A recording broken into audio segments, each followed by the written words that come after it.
Obrigado, boa noite a todos.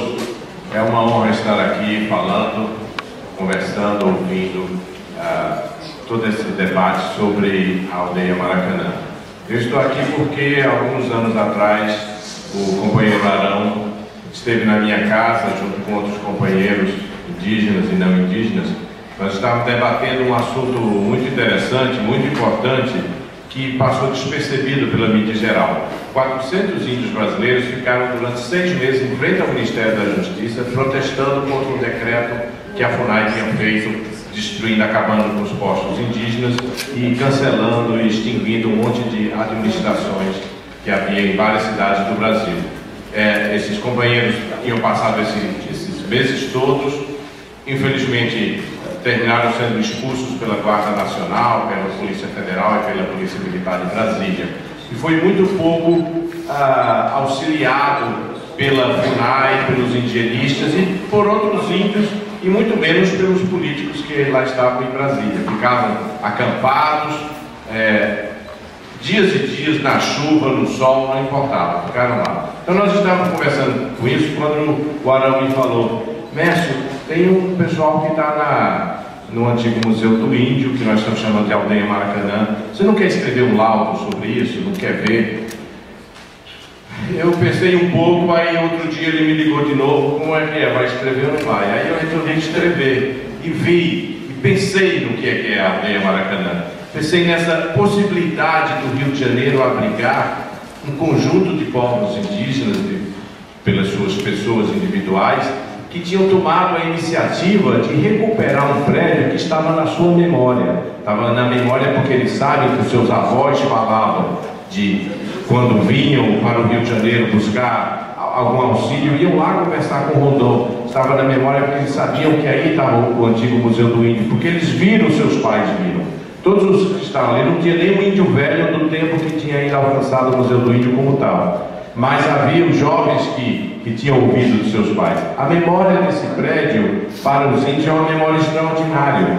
Outro tempo depois, outros índios vieram do Xingu, que tinha até poucos índios que vinham e voltavam aqui do Xingu.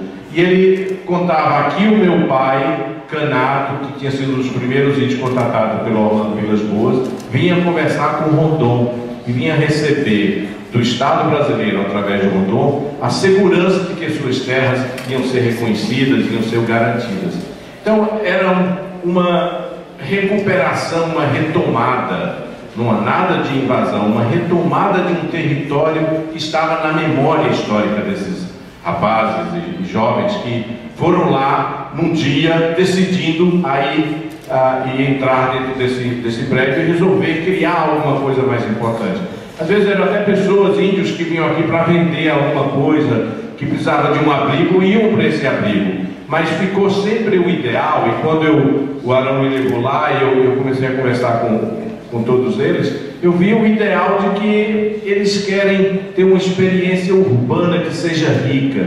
O Rio de Janeiro é o abrigo do Brasil, é o cadinho de todas as culturas que ocorrem no Brasil, aqui podem ser vividas. Então, foi por um ato de coragem, por um ato de amor que os índios tomaram este prédio maravilhoso, majestoso, de 160 anos, que foi, depois se descobriu, foi criado para ter uma ligação com sementes, com produtos que foram domesticados pelos índios do Brasil, e que foi dado continuidade pelo Serviço de Proteção aos Índios de Rondon.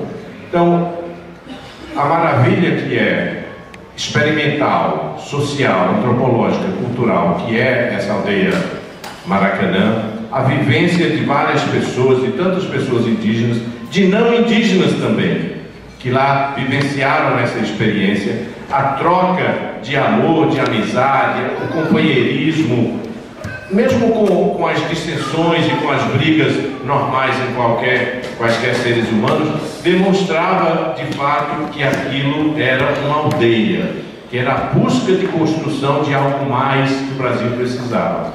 Então eu me entusiasmei muito, fui muitas vezes a conversar com os índios, estive nos momentos cruciais de 12 de janeiro e este último, e senti que é muito lamentável, é muito triste, é muito trágico que o Rio de Janeiro, por suas autoridades, não tenha a ousadia, a generosidade, a perspectiva futura de abrigar alguma coisa extraordinária feita pelos próprios índios e que poderia servir de exemplo, de demonstração da ascensão, do crescimento cultural e do incremento político dos índios na sua relação com os que não são índios, o resto do Brasil. Então, eu senti demais essa perda. Eu vejo aqui como uma espécie de uma missa, um lugar de oração em que estamos aqui, alguns revoltados e lamentando, outros ainda com fé. E a ideia de ter ainda fé de recuperação dessa aldeia é uma coisa muito importante aqui para todos nós. E que ainda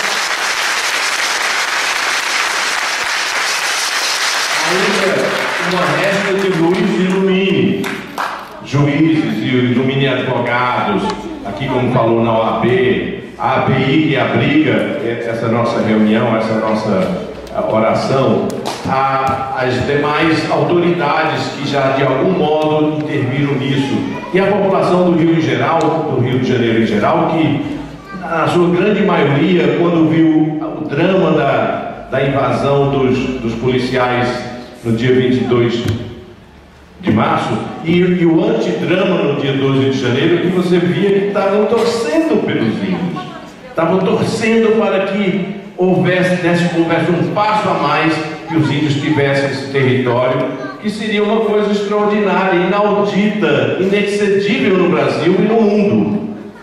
Nenhuma outra situação ocorreu com esse destemor e com essa generosidade, com esse amor, com essa garra que aconteceu esse tempo. Então aqui eu presto a minha homenagem àqueles que passaram esses anos todos, desde 2006.